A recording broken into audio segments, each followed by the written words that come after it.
So welcome, Dorset Business Matters. This is our fourth edition of the podcast. Would you mind just telling the viewers who you are and what you do? I'm Alison. I'm one of the directors at Rural Ranges. We're a range cooker specialist. So we predominantly reconditioned Arga cookers, but we sell a whole variety of other range cookers and sort of premium cooking products. So we do a little bit of outdoor cooking too, and that's something we're looking to expand upon. Very good. Sounds great. And you're located in Bridport? We're in Bridport in Worcester. Super. And how long have you been in business? So we've been in business nearly 8 years now. Wow, 8 years. So you've got to make it to the 10 years because that's the barrier. You get over 5, that's good. Yeah. You get over 10, that's amazing. We don't intend on going anywhere. Good. And tell us a little bit about the team. What have you got as staff, employees? Do you have people out on the roads, servicing cookers and those kind of things? Just give us a bit of an overview. So we're a husband and wife business. I'm in the office and my husband is on the tools, although that's something we'd love to extract him from. Yeah. So our team, we have an office-based team. We have a workshop and we have engineers on the road. The reconditioning part of our business needs a lot of space and a lot of a workload. So we've got the kind of reconditioning team that run the workshop and warehouse. We have to sit on a lot of stock to do what we do. There's a lot of different models out there and we have to keep something of everything all the time. And so the refurbishment thing is Argas specifically? Argas specifically. Okay. And so the workshop runs that side of things. And then on the road, we've got a mix of servicing engineers. Yeah. So they run the service and maintenance side of things. And then the refurbishment engineers. And we also do things like installation and our cookers as well. So range cookers, we deliver and install and offer the whole package, which is not something you can get in many places. We're not just selling you an appliance, we're delivering and installing as well. So you have a showroom? We have a small showroom. We're not in a glamorous location. We're on an industrial estate. Yep. Gives us lovely warehouse space. Doesn't give us curbside appeal. But when you come inside, people are always really pleasantly surprised. We've got a lovely small showroom with examples of what we do, a variety of our range cookers and so on.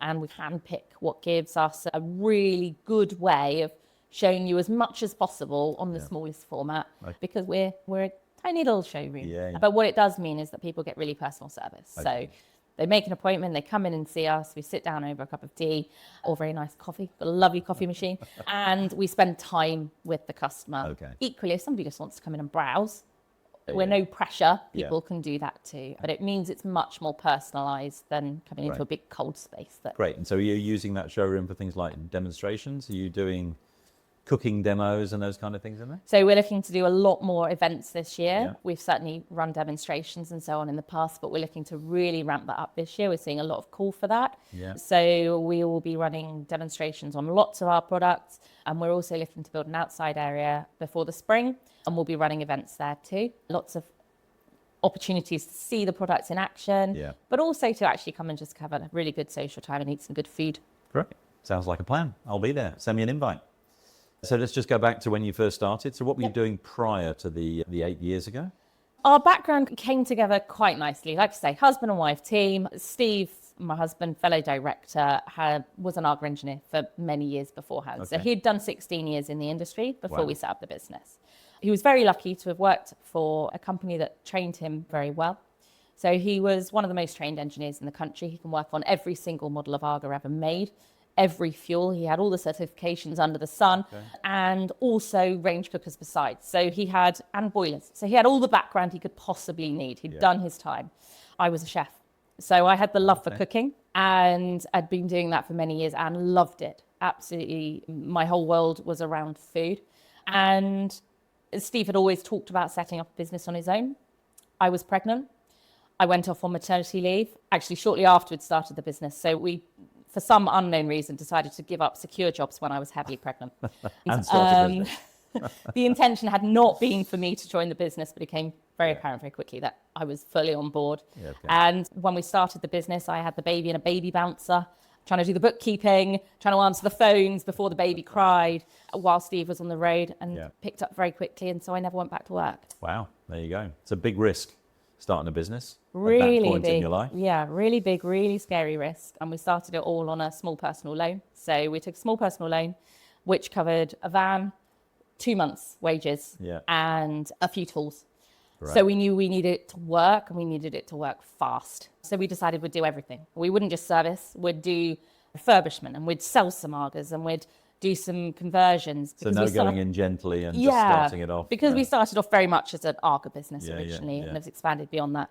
But what it meant was all of that went well really quickly. And so that's why and how we grew is we realized there was markets in all of those areas. Okay, great. So expanding into other range cookers and outdoor cookers if you're doing something outside, obvious additions to what it is you do. So are you doing events internally? You said you are. Do you go to other events to demonstrate product? Like the Dorset County Show or whatever else it might be? In the past, we've done our local show, Mel Plus Show, and we're just putting together a plan for other events going forward. We certainly hope to attend far more events this year. Great. Our plan's not yet in place for that. We don't know what that looks like, but we love getting out and about. We love people seeing the product. So we definitely hope to be popping up more frequently locally. Good. So you've got a decent sized team. So most people watching this that are running a business will be going, team, always a challenge. Yep. So what's the biggest challenge with you keeping a team engaged and focused on what it is they're supposed to do? So team is very definitely challenging. So we've got a core team of really very well established members of staff who have been with us for a long time and who are really special and very much part of the business. We've got a fantastic manager, and we've got the core basis of our office has been in place for a long time. Yeah. Around the edges, it's been a lot more challenging. So what we do is very niche. Nobody grows up going, I want to be an Arga engineer. I want to work on cookers for a living. Yeah. So we've got to find those people that haven't yet found their trade. So people come into us from all sorts of different trades. They might have a background in plumbing or an electrician or somebody in the building trade or engineering. They come in from all those different places. And then the challenge is helping them see that a career in Arga engineering is where they want to go. It's long hours. There's a lot of travel. There's a lot of things that make it a tough gig. Yeah, yeah. But there's huge potential in it and huge potential for growth. It's a long slog of training. There's a lot to learn. A lot of qualifications. A lot of qualifications. So I think it's igniting that passion in them and helping them see that there's a future in this industry. Right, right. So I think to that point, we talked prior to turning the video camera on about international opportunities. So Arga don't do the servicing and what have you all over the world. You're picking up business as a result of the great work that you do in the UK? Yeah, absolutely. So one of the most exciting things that we do is we do travel. We've always had an attitude of never say no. So when our first international opportunity came up, we had no idea if it would work. And we just said yes. We said yes to a service in France. It led to a sale in France. And then that led to a regular circulation of work in France. When the first request came up for a build in America, we said yes. Our initial trip was a week in Texas, went to a rodeo, had a great explore, had a whale of a time. Brilliant. It led to what is now 4, 5, 6 trips a year in the US. Wow. We now have inquiries from all over the world. So this year we are going to Canada, we're going to Australia, and we're doing a great deal in Europe. It's a very niche product. Arga originally had bases in a lot more places. They've dropped out over the years. Yeah. They've stopped training engineers. Okay. So there's a huge opportunity there to be captured. And the thing is, we were the first people that said yes. Yeah, yeah. And because we were the first people that said yes, all of that work now comes to us. Lots of ongoing recommendations and referrals. It's really hard now for another engineer to get that work. Yeah, yeah. Because if you were to search us on AI, if you were to search us on Google, because it's a niche product, you'll find us really easily internationally. And social media referrals is a huge thing. Yeah, yeah. We get a huge number of social media referrals, and in all areas of the business. And I get phone calls, and I clearly have to come to you because 5 different people have recommended you on social media, and that's a huge tool that we use. Yeah, good. And internationally, that's worked for us really well as well. So 8 years in, you're an overnight success, and you're traveling internationally and doing a great job, based out of a little town on the south coast of the UK. So how far and wide do you go in the UK in terms of servicing Argas and otherwise? Do you stretch beyond the borders of Dorset, or do you stay local? So for servicing and maintenance, we travel 40 miles, and that's because we need to give the best service to our customers. Yeah. So we want to be able to return to our customers as swiftly as possible if there's a problem. Okay. Once you start going beyond that area, it makes it really difficult to offer that service. Yeah. For our larger work, so for any range cooker sales and installations beyond the Arga side of things, for our sales and installations, for our conversions and refurbishment, we'll travel anywhere really within about 4.5 hours, something like that. Okay. So we'll cover the south and slightly into the Midlands. Yeah.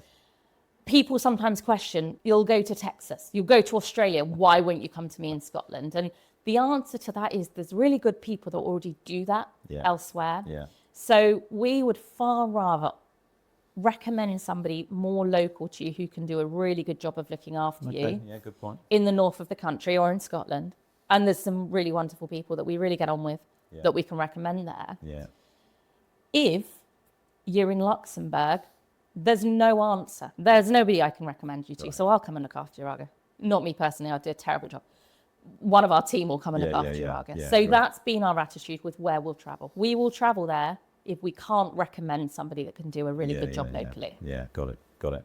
So you often see Argas in home magazines, and you'll see an interview with a Gordon Ramsay or whatever else, and there's an Arga in the background. Yep. You're selling refurbished Argas, but you do customization as well, right? So you can order, I don't know, gold-plated handles or something else. Just tell me a bit about what that looks like. Yeah, and why you chose to do it. Because that's complex, isn't it? Yeah. In terms of refurbished Argas, the refurbishment market has really boomed in recent years. Yeah. There's a few reasons for that. There's a very high price point for a new Arga. We can come in at about 50% of that price.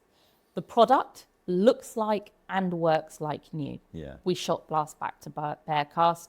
We fully re-enamel. Rather than a choice of a dozen colours, you've got a choice of 40 something colours. Wow. And you can choose a bespoke colour.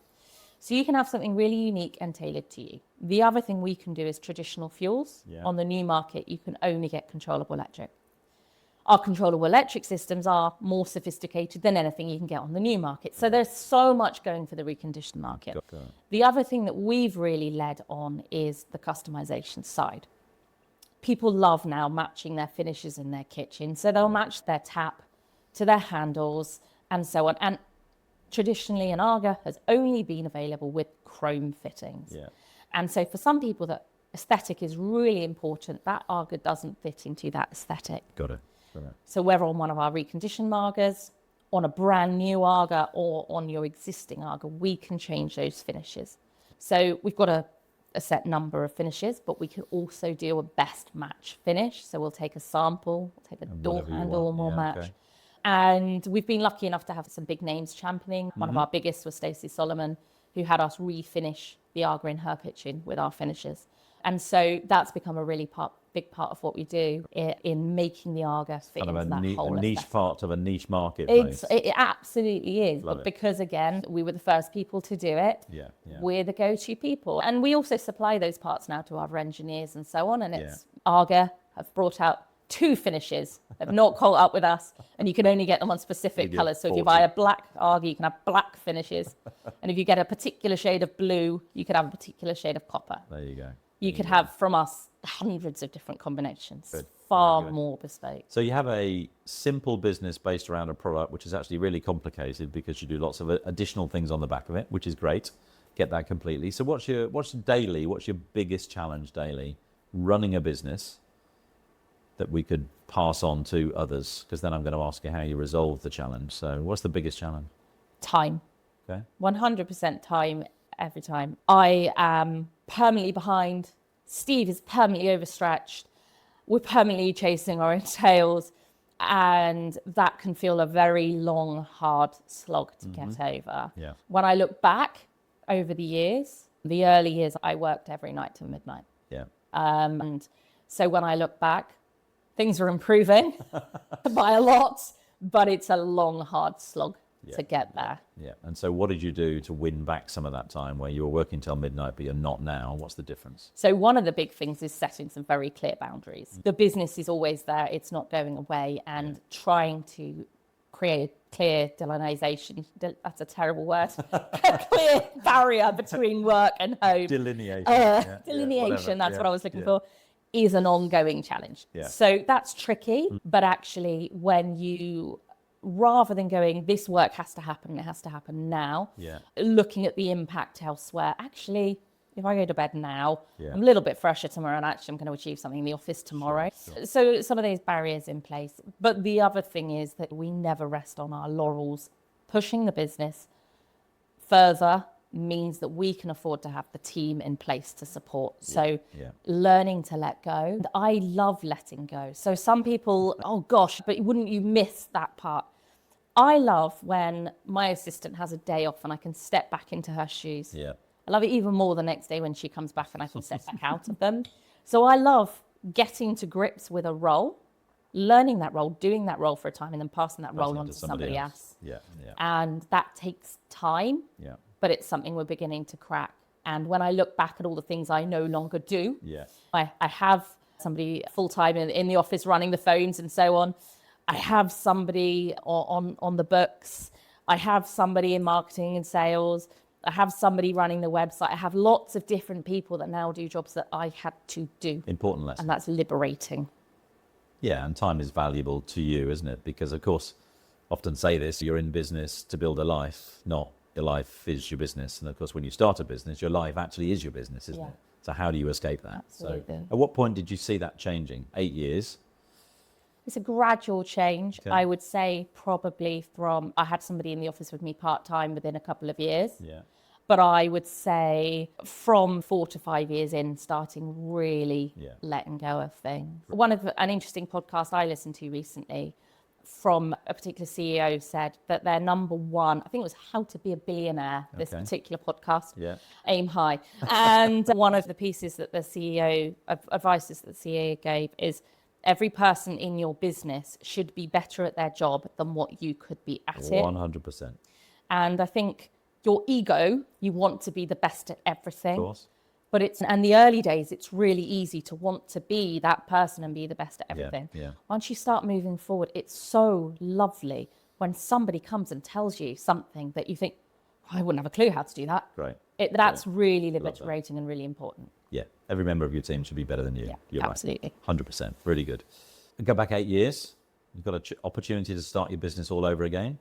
What advice would you give to yourself right on day one about the way that you would take that business forward? What would you say to yourself? That's really tough. I think one of the biggest things, so many people set up a business for work-life balance and realizing that will come, but that will take time. Yeah. And realizing that you've got to prioritize that from the outlet. Set clear barriers. In our early days, we had 1 year that Steve worked 60-something days straight. He didn't have a day off. Wow. It made him really ill. Yeah. And actually, that work could have still been done in 5 days and everyone would have waited a little bit longer. Yeah. Those, once you start putting those barriers in place, we no longer work weekends at all. It's an absolute clear line. And putting those barriers, those clear, what do I have to do for my quality of life? How many holidays a year do I have to have? How many breaks do I have? Because if you're busy and successful, there will be work continually. Yeah, of course. Yeah. And so you have to be able to say no, especially if you've got a young family and so on. Yeah. They're only young for so long. You need to take those opportunities now to take the time because it just burns you out. So self-care and boundaries probably are the two big things that you'd advise yourself to take care of were you to go back and do it. 100%. And it's still something, it's a work in progress. Yeah. It's still something I'm working on. It's still something we're both working on. Yeah. But if you could wind back 8 years, that's 100%. Right. So I'd be earlier. So what's next? So you've learned loads of things over the years. You've built a business that's working. Yeah. 0 to 1 million. That's a tough bit of a glass ceiling sometimes getting through that phase. So what's next for you as a team? Is it just focus on growth or is it, what is it? So we're really excited about this year. We feel we've done a lot of groundwork for things to come. Yeah. So it's about long-term resilience for us. So we were very much an Arga company and we added on extra things. Yeah. It's about now becoming an Arga company that's a range sugar company, that's an outdoor cooking company. It's long-term resilience, more areas that we're doing as well as what we do Argas, which grows us from a company that's doing fine right now, but reliant on one product, to a company that long-term into the future stands on its own feet. So growth in terms of that product and really bedding in that product, growth of the team and improvement of the team. Yeah. The international stuff is really exciting, and there's lots of areas that we're working on there.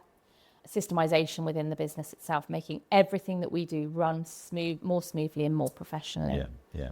Loads to do. Good. All the time. Good. But Good, exciting. Good. Lots Yeah, of exciting absolutely. things. So I just want to switch to marketing just for a second. Yes. Marketing for every business is important. Yeah. Generating leads is important. In the early days, you're tight for cash, etc. You can't go out and hire the nearest person to go and take that forward for you. What did you do in the early days to help build momentum for your product, for your brand and your sales? So the biggest thing that we did, if we go really right back to the beginning, Yeah. to get off from the ground, we dropped leaflets through people's doors. Okay. If you didn't have a job that day, we were literally stomping the pavements with flyers through people's doors, and Right. it worked. We put thousands, every village in West Dorset and beyond Yeah. had a flyer through their door. It's old school, but starting from the beginning, it worked. Word of mouth is a brilliant thing from that. So you start getting a small customer base, and that word of mouth starts to have some impact. Those little local village magazines, really cheap. Yeah. And again, when you're just starting out, those are really handy. The big game changer for us was the social media groups. Rather than the organic social media, have your own page, absolutely, really important. Yeah. But you need to be able to get beyond your immediate audience. On day one, it's your family and friends are looking at that page. How do you tell people beyond that family and friends? Yeah. Facebook groups in particular, we were constantly present on those Facebook groups, not advertising, being a helpful person. Every time a question came up, we were the helpful person responding to that question, and we still are. Right. And we still get tagged constantly. Every time I look at my phone, there's tags on social media. And therefore, you grow your reputation as the helpful people. And sometimes those people might be completely out of your area and be talking about a product you don't even sell. Oh, sure. But you help those people and they tell their friends. Love it. So before you have a budget, absolutely key in those free areas. Yeah, no, I think that's great. So is that an Arga specific Facebook group, or are you in multiple groups? So we're in lots of Arga groups. Okay. So with the Argas, lots of Arga groups. Yeah. You can absolutely do that in other areas too. Obviously, it depends on the industry. Yeah. For range cookers, it's a little bit harder. There's fewer groups around that. There's a couple. Yeah. Outdoor cooking, loads of groups around that.